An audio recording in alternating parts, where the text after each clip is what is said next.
Welcome to Greenhouse Grower to Grower, the podcast where we're shaping the future of floriculture, one conversation at a time. We talk with the growers, leaders, and innovators shaping tomorrow's greenhouse industry today. From market trends, next generation plants, and innovative production, to the challenges and breakthroughs redefining what it means to grow. I'm Brian Sparks, editor of Greenhouse Grower. Let's dig into what's next together.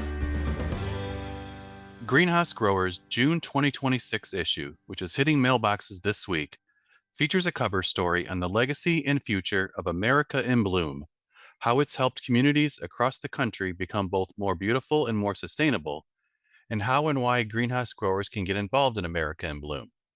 I had a great conversation with Laura Kunkle, Executive Director of America in Bloom, Board President Mason Day, and Lori Kelly of Bob's Market and Greenhouses in West Virginia, one of the growers who's been involved with America in Bloom from the beginning.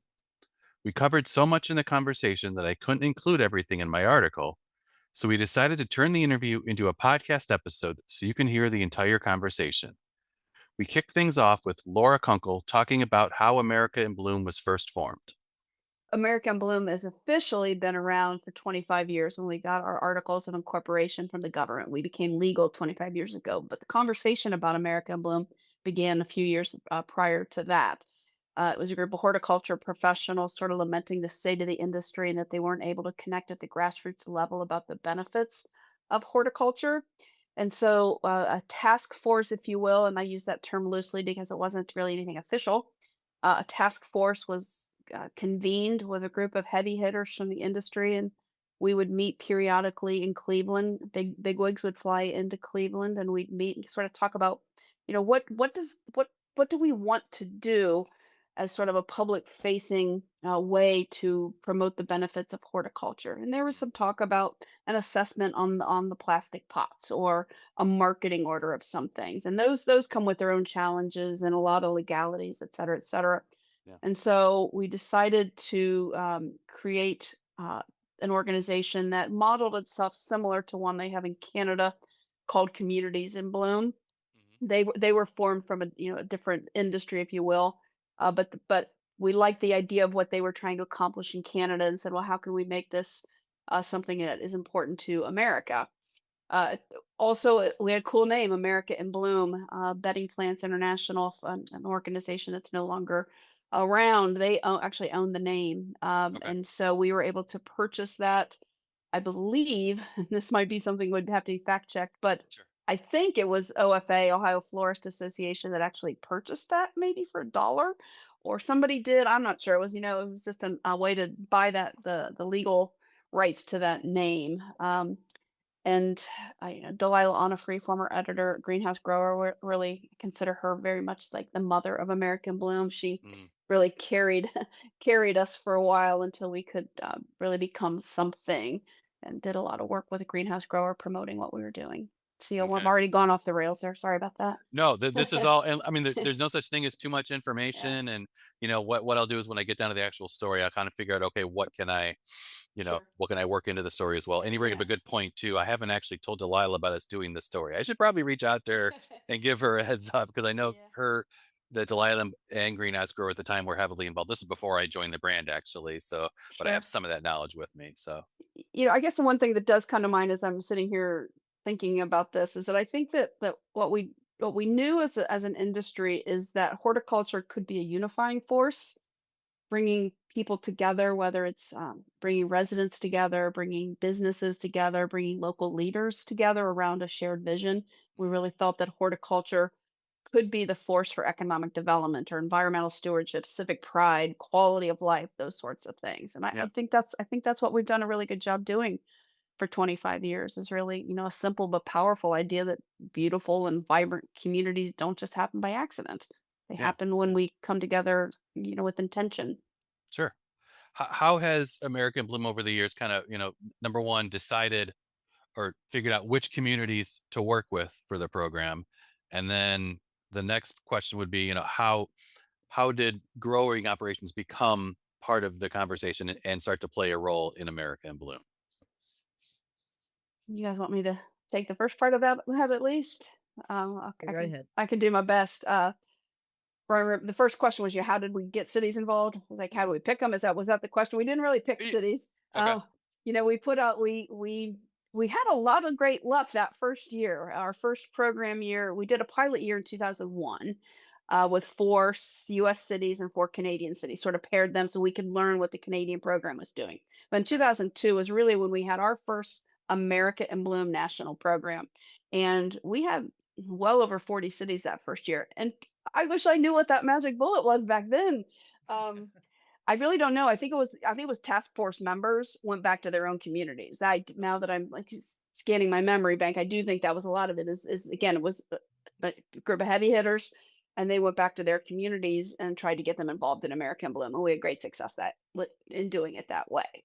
Okay. And now we do traditional marketing. We do pretty much what every other organization does to try to reach their customer. And we've been in 400 plus cities now in 44 states over 25 years. So pretty Okay. proud of that. Okay. Um, I'll jump to my next question after that. But Lori, do you want to talk about maybe if just on the grower side and or really Yeah, any of you can talk about how growers started to become involved and how that's kind of carried through. sure. For me personally and through Bob's Market, I don't remember what year we were in. The symposium was in Cleveland, Ohio, but Bobby Barnett had sent me to Cleveland to kind of investigate what American Bloom was. We had a local city that was doing some beautification, buying some material from us Mm, on a really small scale.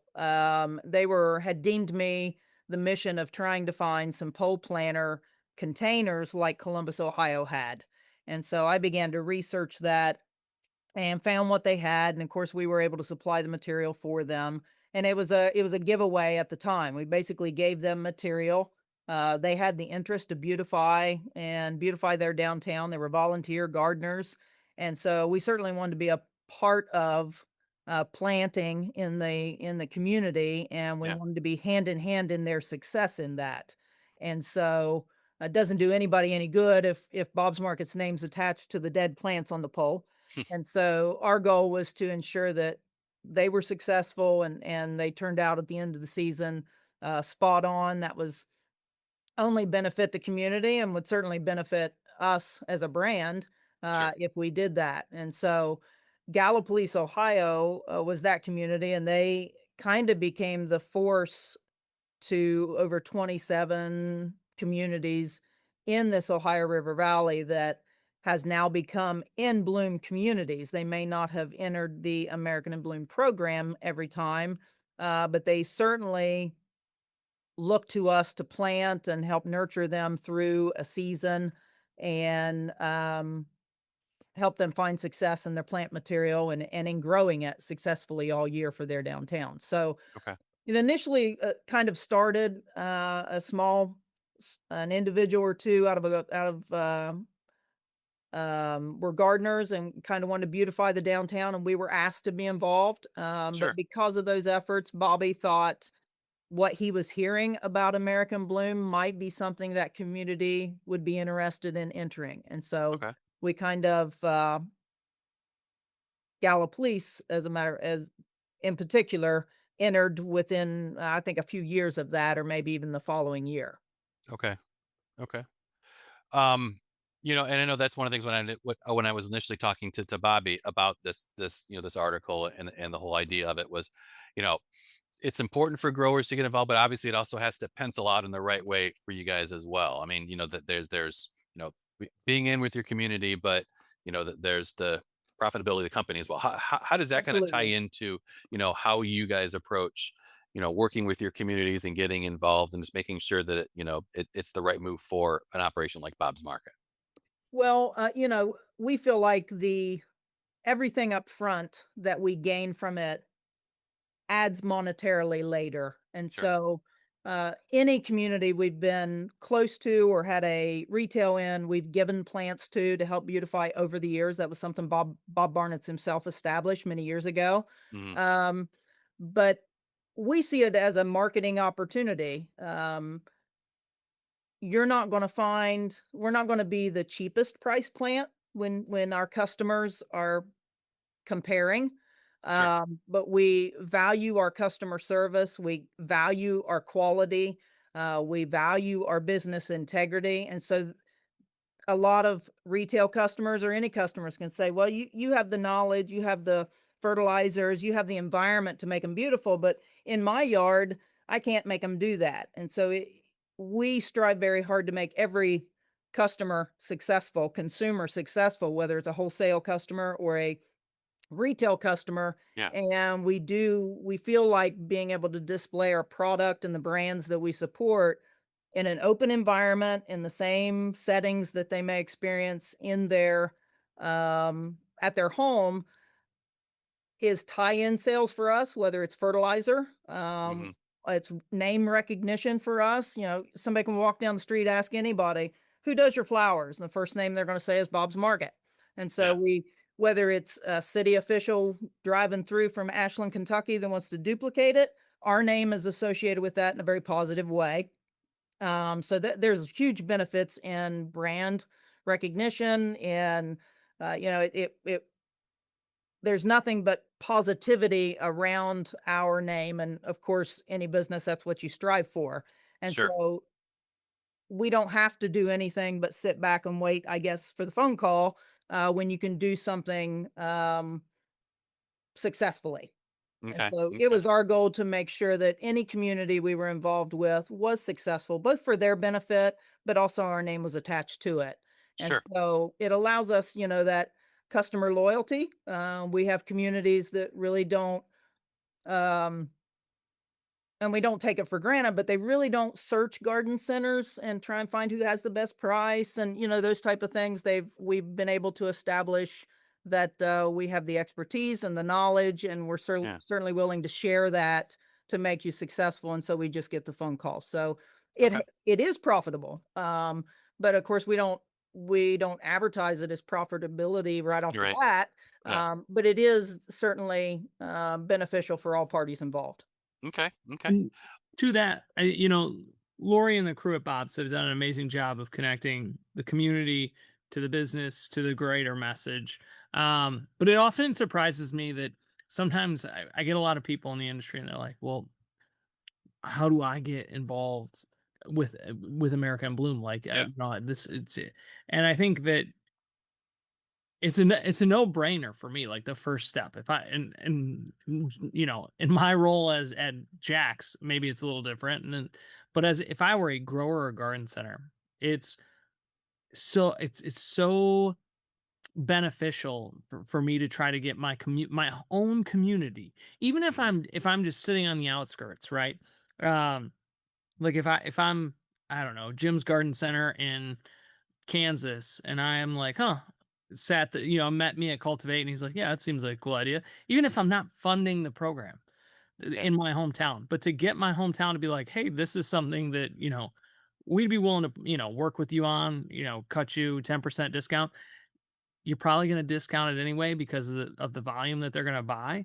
Mhm. And to figure out like, okay, how do we play this? Because not only are you going to see the benefit from the communities directly spending dollars in your business. And one of the things, Laura, you mentioned is that I think that greenhouses and garden centers often forget is that a lot of municipalities, unlike consumers, aren't picking up a 4.5-inch pot in the greenhouse and being like, okay, that's X price. I know I can get it down the road for 5 cents cheaper, so I'll save that to my next shopping trip. Like they want a partner, and if you're That's five right. percent more, Yep. at the end of the day, like they're not out there necessarily shopping on price. Price always plays a factor, but they're shopping on the partnership.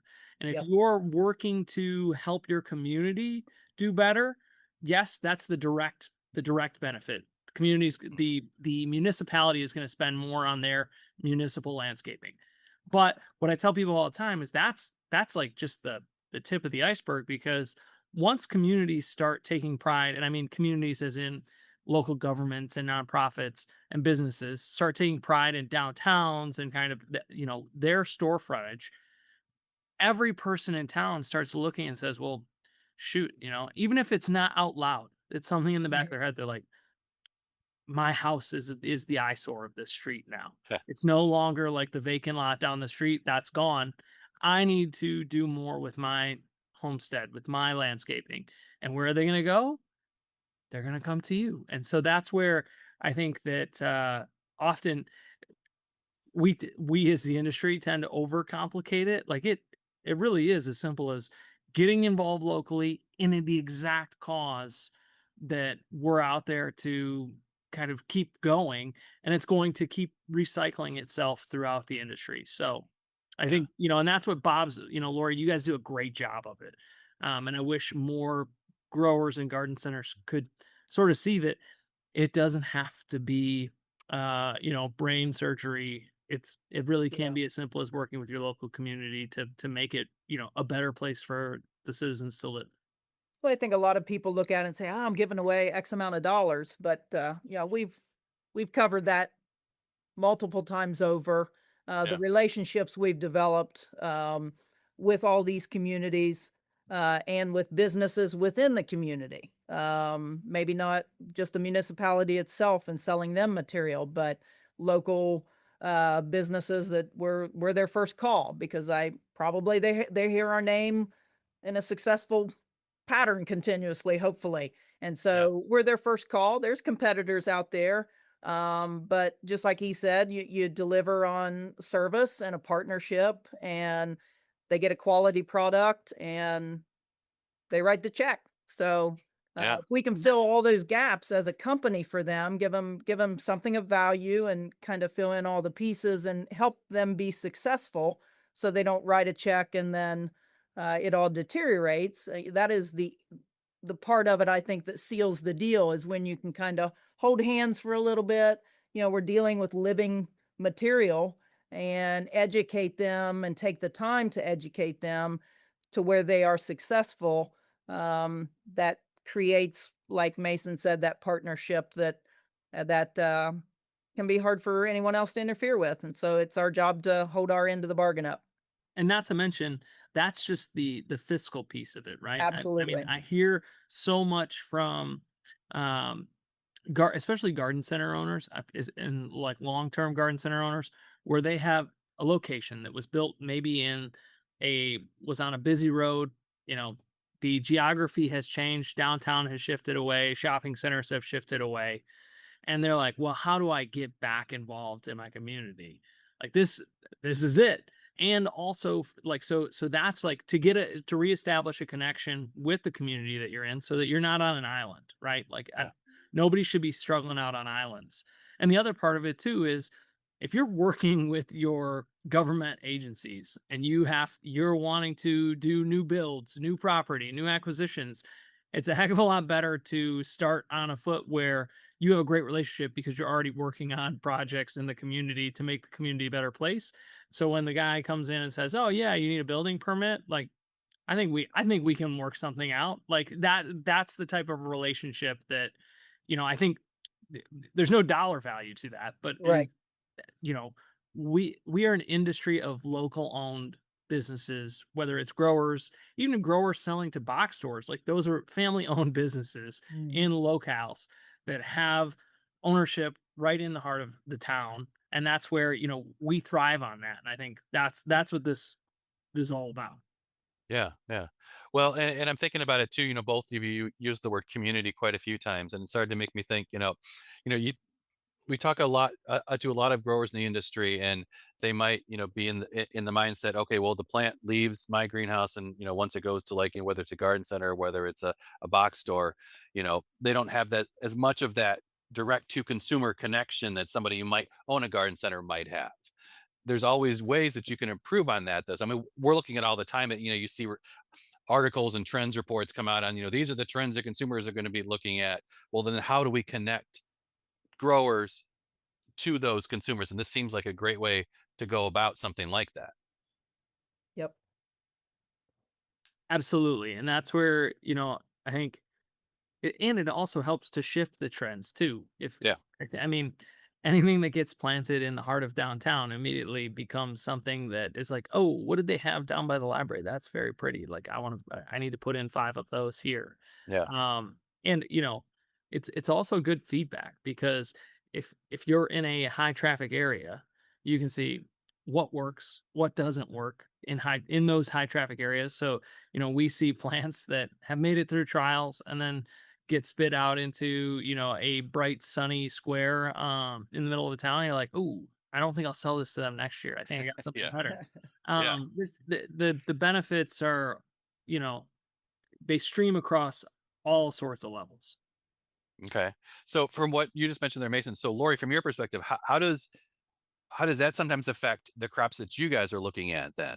To say, okay, maybe this might not work. We need to go in a different direction as we're keeping track of new varieties that come out, but also knowing what makes sense, to provide to the community. We plant material across lots of breeders, Yeah.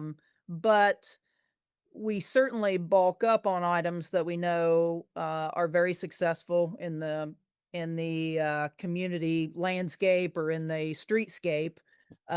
We also are very sensitive to colors, with it being America's 250th year. You do, obviously a lot of red, white, and blue, and Yeah. so a lot of those genetic trends that are very successful for customers, for us, we grow heavily on Yeah. because they've been successful for our customer and they're going to come back and ask for them. Um, and so it doesn't, as large as we are, it has a percentage in how what cuttings we buy and how we plant. It certainly is noted, what is successful on streetscapes and what is not. Yeah. Well, and to your point there, Lori, I'm hoping that every grower has stocked up significantly on red, white, and I'll say horticulture blue plants for this coming year Right. because you knew it was coming. So Yeah, and, that's kind of a no-brainer. If anything you can plant red, white, and blue, you're probably gonna be successful at this year, so, yeah, that should be an absolutely. easy dollar to turn for sure. Yeah. But I think it with was plant material, I kind of feel like, with this program, American Bloom, that's one of the easiest low-hanging fruit positive steps towards change in a community. And that's Yeah. exactly what happened to Gallup Police. They didn't have storefront fulfillment, everything was outside of that. And they didn't know at the time what it was generating, but they planted 30 pole planters and a lot of naysayers out there, and they were successful at that. And I'm a believer in being successful every step. Yeah. And so they were successful at that step, and then the following year increased because of the overwhelming response from the community. And so it starts out as just community pride and taking care of some plants, and it becomes an economic stimulus package, Sure. because then all of a sudden we're looking at streetscape and we're looking at parking and we're looking at the park and we're looking at how all of these things tie together. But it started with a couple $100 worth of plants, in all of these communities, and they all are much better for it. Sure. And it allows other programs to kind of blossom, from that. So, Okay. I Okay. just wanted to quickly dovetail into something Lori talked about. We've always said the plants are pretty, but they are more than pretty. And there's economic development and tied to beautification. And that means revitalized downtowns and increased tourism, stronger partnerships, all the things that we've talked about. Plants are pretty, but they are more than pretty. Yeah. Yeah. absolutely. We always talk about, how do we, you know, communicate those benefits of plants that go beyond the pretty colors to, the end consumer. And that's just one way of doing it. So that's a great point there. So I do want to then shift more towards the future of, where American Bloom is going, continue how growers can be involved in it. So let's start with Laura. I mean, if you want to talk about any upcoming goals that are part of AIB's mission as you look to continue to evolve. Well, I do want to just talk about a program that we recently launched, and Yeah. that because it's in its infancy, if you will. So I think of that as still futures. We launched Gardens Across America, which is it's a $20 fee, and it's a way for uh, residents, municipalities, nonprofits, religious organizations to certify their properties. Okay. And it's not there's some checklists they have to go through in the self-assessment, just as I believe in these ideals, check, check, check, check, check. And then once they hit submit, they are a certified property. There's not, we don't sit in the background and look at all the pictures and say, "Oh, that stinks. That's great." There was Whatever. discussion on doing that though, Brian. Yes, but we really wanted this to just a different way to connect people to American Bloom instead of having your city participate in a program, Yeah. which can be a barrier for a lot of people because they can't get their city involved. What are other ways that we can, connect to people? And that was one way. And I think that sort of talks then about the future is we are taking a real critical look on what are other ways that we can connect with communities outside of participating in our national awards program. And there's some, some crazy ideas and there's some pretty obvious ways. And so we're doing, would you call it a strategic um, thought process on how to make that happen into the future. Okay. We also want to grow our chapters. And I use the word chapter in an informal way. It's not like, oh, here's a national and you have state chapters and local chapters. We're just using the word chapter because we all sort of know what that feels like. Do have a few chapters now, one in Lake County, Florida, one in Prince George's County, Maryland, and then one in Oakland County, Michigan. And we did this, Lake County, Florida was our first. They actually came to us and said, "Hey, have you ever thought about a chapter?" Because they wanted to bring communities within their county together to work together instead of working in silos, operate a little bit more collaboratively, share ideas. And if they felt like if they could strengthen each community that the county itself would thrive. And so that's been, that was our first chapter. And then we created a couple more in the Maryland and Michigan because we saw these clusters of participation. And we Sure. wanted again to bring communities together to collaborate, to share ideas, see what they could work on together. And I do think the future for us is to answer your question is looking more regionally and trying to create some chapters. It sort of solidifies participation, AIB, like once you're in it, you're in it. Yeah. But again, also to support them working together. Okay. Okay. Um, Mason. Go ahead. Yeah. No, I'll stop and I'll fill in if Mason. I've got one other idea if Mason doesn't bring it up. No, you're good. I think the first thing I do want to bring up, and Laura, correct, fact check me on this if I'm wrong. So this year will be the most communities we've ever had in the program. Yep. So that's so we're at over 50 communities in the program this year, Brian. And I think Mhm. Laura, what the number is 440, It's about right? 440. Yeah. Okay. About so we'll say over 400 communities touched lifetime. So Mhm. there is a specific cap to because we rely on volunteer advisors to travel to communities to assess and take these communities through. Hey, here's what are you doing on these criteria? Because at the end of the day, the industry tie-in. We want to raise the industry and industry involvement in the communities that they exist in. Yeah. But on the outside, like our goal as a program is to make communities safer, better economically, more vibrant places to live, work, and play. And we have that as our mission. And I probably misphrased that. So if you want the real deal, it's on the website, of course. Um, but like that's the heart of it. So we have these advisors that go out and they have these criteria that we're looking at and we're like, hey, based on our experience, we know that if you start hitting all of these things on this list and change X, Y, and Z in your community, you're going to start seeing increases in all of these areas, in benefits. So Okay. this year we have 50 communities. We often look at it as, okay, do we have a cap? How many advisors can we get? How many volunteers to go out and visit these communities? Well, one of the big things for us in the future is that we want to push past whatever limits we have imposed and on ourselves and to say, okay, 50 communities that we're going out and seeing and tracking every year, it's great, but there's a heck of a lot more than 50 communities in the United States that need to be working on themselves. Right. And so one of our big goals is to identify how do we actively help more communities every single year? How do we touch every state every single year? Sure. And so that's where we have a network of alumni cities that say, we're working on projects. Maybe we're not in the program this year, but we definitely want to be able to reach out, help them when they need help.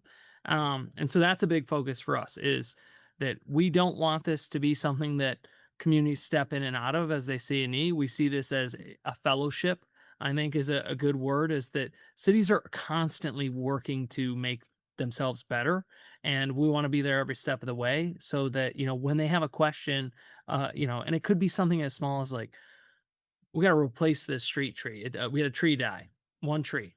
Yeah. What should we be planting? And so that's where like we can help. We're like, unless this is mainly like, I mean, some large cities have arborists on staff and they're like, oh yes, plant this one. But when you get down to like the 3,000 person population Right. category, maybe they have an arborist in the community, but if he's on vacation, who are they going to call? Yeah. That's us, and we want communities to know that we're a resource for them at all times. So that's a big thing. The other kind of future forward facing thing that I would say is that while America in Bloom has evolved to where, it was started from a horticultural standpoint by horticultural business owners and constituents, we have certainly brought in more folks to the tent. Obviously, there is a historical piece of it, communities restoring historical buildings and parks and sites. That's a piece of it.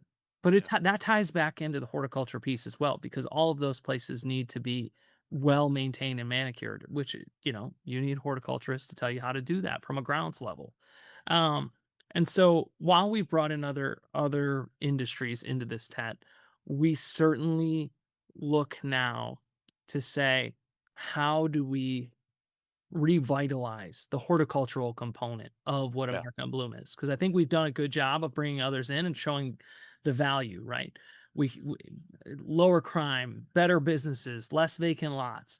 So people want to play, and now it's like, okay, we've done that. It's time to revisit our roots, and we're working on a bunch of different things to really emphasize that and to showcase, like we talked about with Lori, is this isn't an organization that exists in a silo, and if we just made communities better, that would be awesome. But this is double fold, and like, we're here to make communities better, and as they become better places to live, work, and play, they're going to need to look better, and we Yeah. are the good looks industries for municipalities, parks, all of these recreational sites across America. And so that's where it's like, okay, how do we, and what's got my gears rolling, and this is nothing that we have officially stated, but is like, how do we work better as an industry to fund that? Right. And not just as, okay, hey, this is a marketing dollar to, like, I'm like, we want more advertising to be like, oh, if you're going to buy plants, buy them at X, but more so as, how do we, from the ground up, encourage more, I'm going to say green industry is a terrible word because, really most of it is focused on color.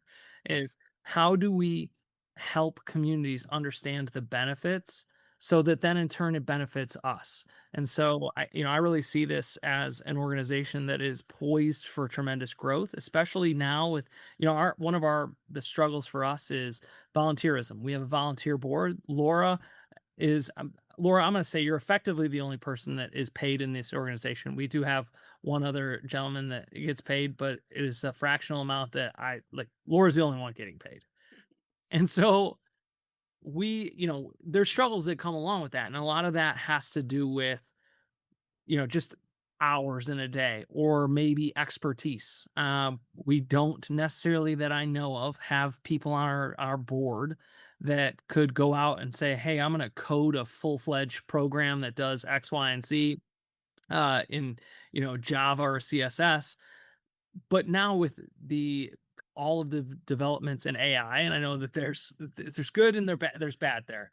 There's a lot more help to make that less of a lift, so that we truly can take some of these tools with and operate light as we do, because at the end of the day, we don't want to become an organization that just sucks in money.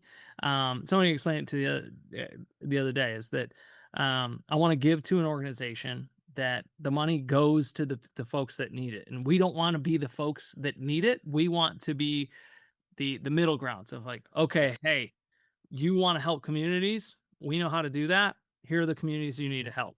And by operating kind of light and lean and using the tools that are now available that probably weren't there at the start, we can do that. And that's where there's unlimited potential for what we can do. And I think that for a while it was like, okay, how do we bring in, other industries and outside funding to help bring all of us up? And I think that we've gotten to a point now where we can really look internally at the horticulture industry and figure out, all right, how do we use America in Bloom as a vehicle to better the communities out there, and something that we can stand behind and say, you know, and that we, not American Bloom, but we as horticulture, we did that. Like that's Yeah. something that our industry got together and we said, we see a need, let's go tackle this.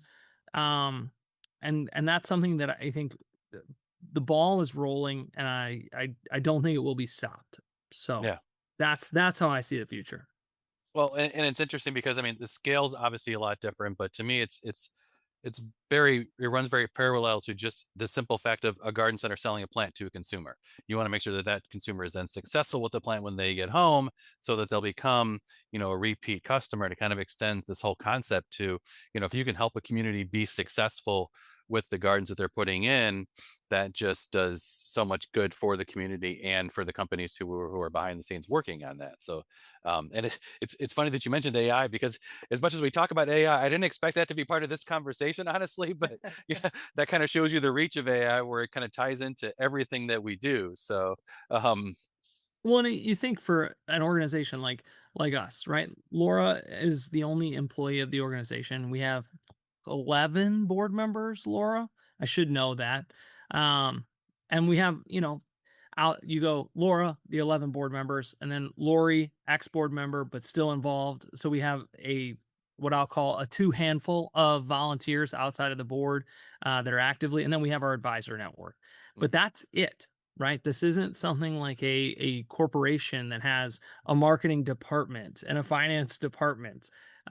We've got committees that and I think that the world, I said this on the last two calls, the world is run by those that show up. And so with volunteer committees, that we make sure one of our goals as a board is to make sure that the people that are coming onto the board know that this is a doing organization. A lot of that is going to be lifted by the board members that are here. mhm, So we're always on the lookout for board members that truly want to make a difference. And that means, doing things to lift the organization, but also, in other ways. And I think what I was getting at is, because of the smallness, is that we have to find those tools. right. And in before, there's a lot of work with like, okay, do we find an agency that's willing to do some work pro bono or whatnot? But now it's like, okay, let's use the tech that's available, and Yeah. let's bring that into the fold. And to speak back on my other topic, I look at what HRI has done. And it's kind of impressive in the last 15 to 20 years, and probably even more so in the last 10, is that the industry has taken upon itself to say, hey, we need more research at the academic level to figure out problems or figure out solutions to problems in the industry. Yeah. And some of that's, plant research, but also not only research, but the government side of things. Like, hey, we need to have a voice in the government, if because every other industry does. And I think we've done a good job as an industry of rallying around that cause. And Yeah. but I look at it as the same way, as to say, okay, how do we, and being in the HRI Leadership Academy got last year got me an insider's view on some of that. Um, how do we take some of what's worked for HRI in rallying the industry and say, hey, listen, there's a cause out here that, like, if we rally around it and kind of put our heads and wallets together to figure out what that looks like and how we can kind of take this and totally change the landscape in America. Like we could make significant change with just a fraction of the effort that you might think it would take. Sure. So yeah, so that's kind of my renewed philosophy on American Bloom. And I've been, Laura, I think we tabulated. I think I've been involved in 8 years, the last 8 years, which is kind of crazy to me. And by the time I finish my term as president next year, it'll be 10, 12 as the past president. I keep thinking I graduated from college 5 years ago, but I realized that that is not the case. Yeah, we all do. Yep. Um, I've seen different things in different waves of what we've done already in the last 8 years, and I think it's always moving forward. But I don't know, something just feels like it feels like there's something different in the water, and that people are ready to move and shake on this, and it's a cool feeling. Yeah, awesome. Awesome. That's a great feeling to have. Mhm. Lori, I want to come back to you as you look to the future and, kind of talk about how Bob's Market can continue to be involved in American Bloom, but then also, you know, any advice you might have for, a grower who's thinking about getting involved in a program like this. What do they need to know before they take that step and become a part of a program like this? Well, first of all, for Bob's Market, we're firm believers in this program. We've witnessed it with our own eyes how it affects communities in a positive way Mm, over the course of time. Um, Myself, I've been involved as a participant. I've been involved as a board member, kind of seen behind the scenes of how the organization goes about business. And I have a lot of respect for everyone involved and the passion levels that everyone who is involved in the program. And so Bob's Market's very committed to sponsoring and supporting it because we believe in its cause and mission. mhm. For us, any suggestions we would have for growers entering, I would encourage them not to look at it as an immediate sale, but to look at the longevity. Mason mentioned partnership and the benefits that, that kind of gives you indefinitely if you can play it correctly. Yeah. But I would also encourage them to be patient and take time and give that support. Often I work with people that have no education in plant material. They just want it to look like something they've seen. Mhm. And so educating them on the basics of when to water, when not to water, how to mix fertilizer, um, just being dedicated to the cause of watering and taking care of something that's living. It takes time and it takes patience and it takes answering the phone call when it rings. Sure. And so, if I get a call from Ashland, one of the contacts I have from that community, if in the first year I may have talked to them 5, 6 times, I even made an appearance, and I think that goes a long way to creating that partnership and creating that connection. Kind of do a tour of the cities that we grow for and help plant for. It allows them to be successful at the end. If they're successful, they'll be a repeat customer. If they're Yeah. not successful, then most likely they're going to blame you. And so, um, it's just the reward of it not only is, visually and knowing you're having an impact on multiple communities and families and, throughout a tri-state area for us, but knowing that they've done it successfully and we've been a part of that, and it has to be a positive impact for their community. I can't imagine that it's not. And Sure. for Bob's Market being a part of that, we're very proud of that. But I think the first and foremost thing I would encourage growers is first, don't look at it as a one-time sale or an immediate sale. Try and instill more value in it than that, and understand if you nurture it, if you are that phone call and create that partnership and can be the person that they dial directly when they need 50 trees in their Yeah. park, um, you'll get the benefit in return many times over. Okay. Okay. So You mentioned you used the word dedication there a couple of times, and I wonder, does it make sense to have somebody specifically at your organization who's the main person dedicated to working through a program like this? Has that helped you yeah, guys? I we have found it to be successful when we have communities calling and questioning how do they get involved, and obviously that's directed to me. That's a sector of my responsibilities. Yeah. But then you don't have any mixed communication. I would also create a kind of a handout that tells people how to mix fertilizers. Just over the course of 30 some years, I found that, this community, we did everything we could to help them, and they were shooting themselves in the foot because they weren't mixing fertilizer right.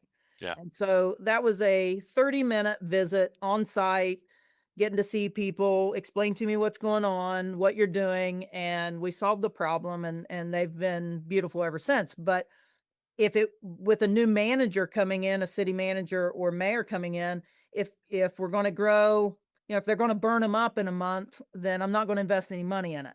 And Right. so we wanted to solve the problem for them, um, for both of our benefits. And Okay. so, yeah, I do believe one single person that can be the contact, is best. I try to create some information that's very easy to read if you're not someone in this industry, that you can kind of follow. A lot of times these communities are hiring, college kids or folks that don't normally work, with the grounds crew. And so we try and make it pretty simple, and we try to implement plant material that is going to be easy for them Mhm. to be successful. And I think a lot of times when communities are starting, I think it's a grower's best interest to find something that's easy for them to grow so they can Yeah. build on that success every year. Okay. And Okay. so, those are some of the things over the course of several years and just dealing with, issues here and there that I would recommend to someone, but it absolutely is worth doing. Okay. Okay. Yeah, that makes a whole lot of sense. Yeah. Yep. Laura, I want to get the last word from you, and just kind of think about what are you most excited about when it comes to the future of American Bloom and what it can bring, in and outside of this industry. Oh gosh. I guess I think the next chapter of AIB is expanding the table, bringing more voices, more partners, and more communities into the conversation. Okay. I just think, like Mason said, I think we're just like the momentum is here. We're just like, right on the precipice of some really great things. Next chapter is pretty exciting, I think. Okay. Okay. Um, Well, yeah, this has been a really good conversation to talk through this, and like I said, we're excited to be able to tell the story. I know, as Laura, you mentioned, Greenhouse Grower was kind of there in the early stages of American Bloom. And yeah, I'm happy to kind of help be the facilitator to keep, our involvement and keep the program going over the years. So, um, Yeah. Let me just jump like this. I yeah, think that we would not be where we were today if it wasn't for the tremendous help that Greenhouse Grower gave us in the beginning. Delilah's, constant editorial voice in the magazine about it. You guys would do like these like quarterly mailers out to all of your customers about American Bloom. You guys did that for many, many years in those early days. And we never could have purchased that sort of publicity and connection. So I yeah. thank you because America and Bloom really is. We have a strong start because of our partnership with Greenhouse Grower back then, and then the continued work today. I want to make sure that's publicly stated. Oh We're yeah. very Well, grateful. thank you for joining us. You can learn more about this and other topics at greenhousegrower.com, and you can also follow Greenhouse Grower on LinkedIn. Please subscribe to this podcast on iTunes, Apple Podcasts, or Spotify, and please leave us a rating or review as it helps other listeners find the show. The Greenhouse Grower to Grower podcast is produced by the team at Meister Media Worldwide. I'm Brian Sparks, editor of Greenhouse Grower.